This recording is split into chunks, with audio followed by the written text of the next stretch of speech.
જય જોહાર, જય ભીલ પ્રદેશ. સૌ સાથી યુવાનોને, વડીલોને, અહીં ઉપસ્થિત માતા બહેનોને સૌને ઉલગુલાલ જિંદાબાદ.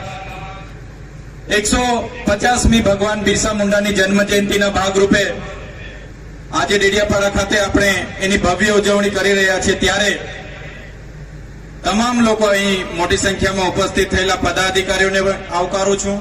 તમામ વડીલો, યુવાનો સૌને હું આવકારું છું. ભગવાન બિરસા મુંડાનો જન્મ આજથી 150 વર્ષ પહેલા ઝારખંડના રાંચીના ખૂટી ગામમાં થયો.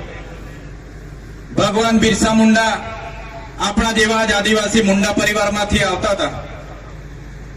એમનું જીવન એક સંઘર્ષમય જીવન રહ્યું છે. માત્ર 19-20 વર્ષની ઉંમરે એ સમય આજથી 100 વર્ષ પહેલા એમણે અંગ્રેજી હુકુમત સામે ઉલગુલાન એમણે જાહેર કર્યું. એમણે કીધું, અબુમા દિસુમ અબુમા રાજ, આપણા દેશમાં આપણું રાજ, આપણા ગામમાં આપણું રાજ.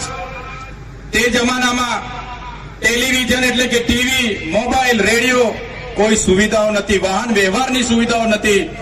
છતાં એ ટાઈમે વિસ્તારના જંગલ પહાડી વિસ્તારમાં એમણે ખૂબ મોટું સંગઠન ઉભું કર્યું અને અંગ્રેજી સલ્તનત સામે એમણે જંગનો એલાન કર્યો. 1895માં સરકારે ત્યાંના ડીએમ ડિસ્ટ્રિક્ટ મેજિસ્ટ્રેટે લશ્કર બોલાવ્યું.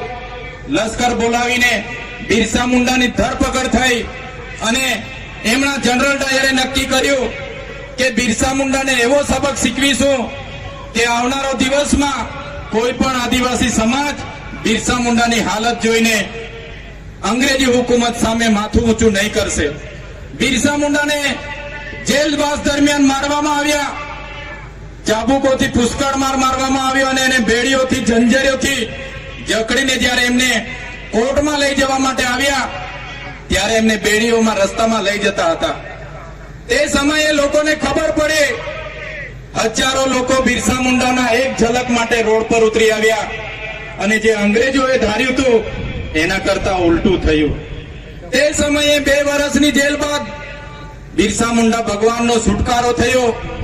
ત્યારબાદ પણ બિરસા મુંડાએ રાણીનું રાજ જશે, આપણું રાજ આવશે ના સ્લોગન સાથે એ રાંચી વિસ્તારોમાં, છોટા નાગપુર વિસ્તારોમાં ફરી એમણે મુવમેન્ટ આખી ચાલુ કરી.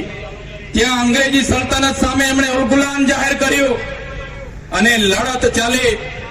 3 વર્ષ સુધી સતત લડતા લડતા 3 માર્ચ 1900ના રોજ ત્યાંના પહાડી વિસ્તારોમાં જ્યારે બિરસા મુંડા ત્યાં સંબોધન કરી રહ્યા હતા અને હજારો લોકો ત્યાં હાજર હતા.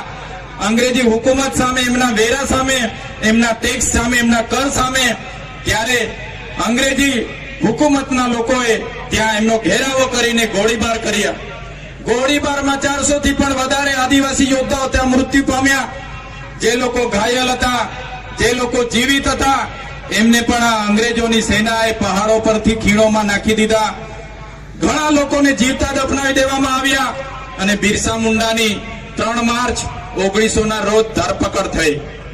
ધરપકડ થયા બાદ બિરસા મુંડાને એવી જેલમાં રાખવામાં આવ્યા કે કોઈને પણ મળવા દેવામાં ના આવ્યા અને આખરે 3 મહિના બાદ શંકાસ્પદ રીતે, શરીકના રીતે બિરસા મુંડા 9 જૂન 1900ના રોજ મૃત જાહેર કરવામાં આવ્યા. ત્યારે બિરસા મુંડાનું જે ઉદ્દેશ હતો કે આદિવાસીઓની જમીનો બચાવવાનો, જળ જંગલ જમીન પરના અધિકારો આબાદિત કરવાના, એ ઉદ્દેશ સાથે બિરસા મુંડાએ માત્ર 25 વર્ષની ઉંમરમાં પોતે શહાદત વહોરી. એ બિરસા મુંડાના ઉદ્દેશો થકી બ્રિટિશ સરકારને 8 વર્ષ બાદ એટલે કે 1908માં છોટા નાગપુર લેન્ડ એક્ટ બનાવવો પડ્યો, જેને આજે પણ આપણે જાણીએ છીએ. એ લેન્ડ એક્ટ અંતર્ગત આદિવાસીઓની જમીન બીજા કોઈ સ્થળાંતર નહીં કરી શકે, બીજાના નામે નહીં થઈ શકે. એ કાયદો બિરસા મુંડાના અથાગ પ્રયાસોથી આપણને મળ્યો છે. એ કાયદો આજે 73 તરીકે ઓળખાય છે. ત્યારે મિત્રો, બિરસા મુંડાનું જીવન, એનો ઇતિહાસ એક ગૌરવશાળી ઇતિહાસ છે. એમને દેશના ધરતી આબા તરીકે બિરુદ આપવામાં આવ્યું છે. ધરતી આબા એટલે ધરતીના પિતા, ત્યારે એમના ઉપદેશો પર ચાલવાની જરૂર છે મિત્રો. દેશની આઝાદીમાં બિરસા મુંડા સમેત તાત્યા ભીલ હોય, ખાદ્ય નાયક હોય, તમામ આગેવાનો, ગોવિંદ ગુરુ ગીરી હોય, જયપાલસિંહ મુંડા હોય, તમામ આગેવાનોએ દેશની આઝાદીમાં